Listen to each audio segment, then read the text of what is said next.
And Jesus wept.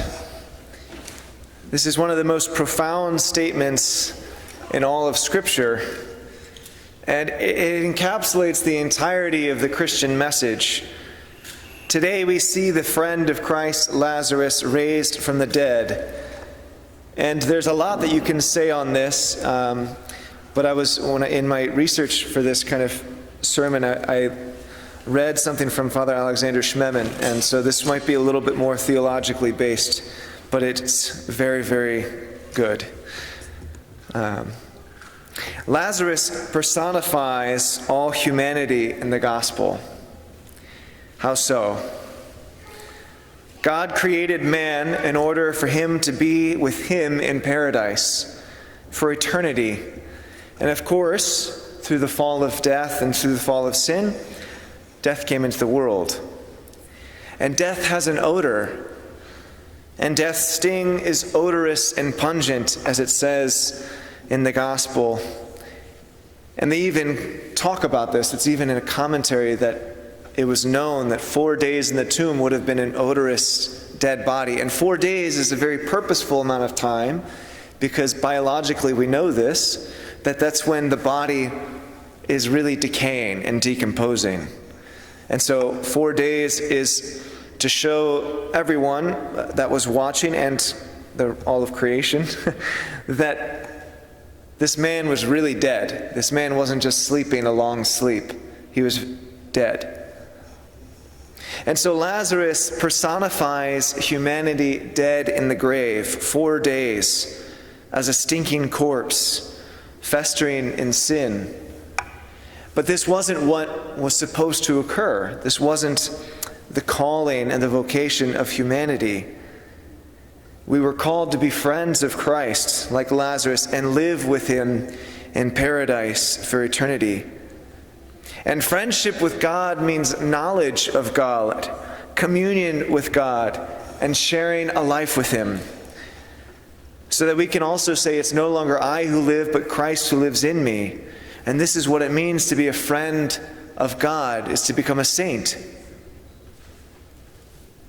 And yet this friend of Christ had been annihilated by death. Death in which God did not cause. And so Jesus wept. But why did he weep when he knew he would resurrect him from the dead moments later? And this is something that's really interesting. I think sometimes one of the heresies in our church is talking about the two different wills of God, the two different natures of God. And in the past, people have kind of talked about Christ being almost like this disjunctive, schizophrenic almost type of Christ, that, well, some of his actions are human and some of his actions are divine, which couldn't be farther from the truth.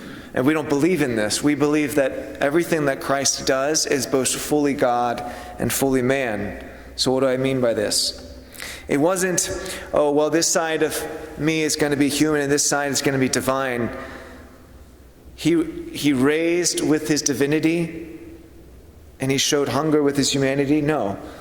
He does everything all at once. So he who weeps is not only man, but God. And he who calls out Lazarus from the dead is not only God, but man. I'm just waiting for Ellie. And Christ wept because he contemplates the miserable state of humanity in the world, the King of creation, the one that was called to put all order into being, the one that would set order and transfigure the world, was dead and dying in a grave. So what does Christ's weeping show us? That he loves beyond measure. It's because Christ wept that he had the power to restore life. The power to resurrect is not a power in and of itself, given to someone holy like some talisman or RPG upgrade in a video game. The power to resurrect is instead the power of love, or rather, the love as power. God is love, and it is love that creates life.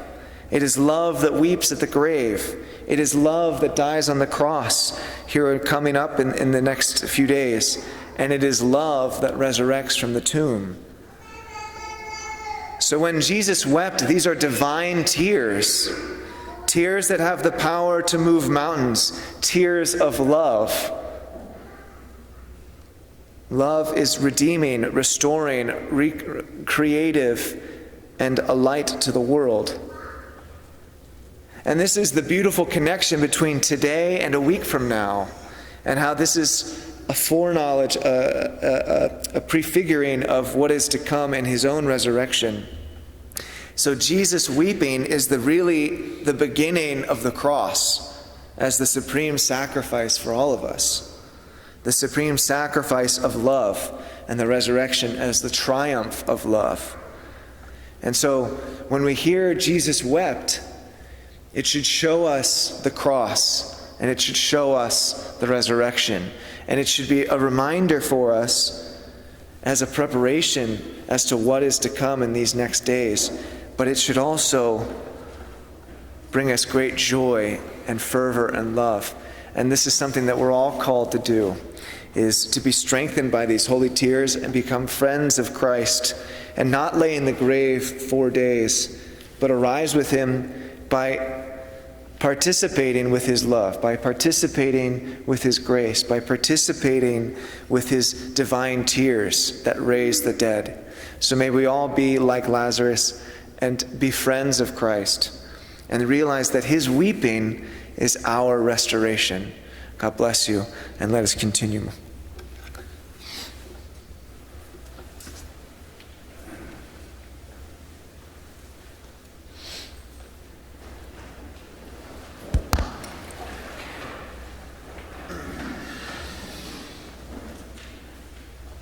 Again, in countless times we fall down before you, and we implore you, O good one,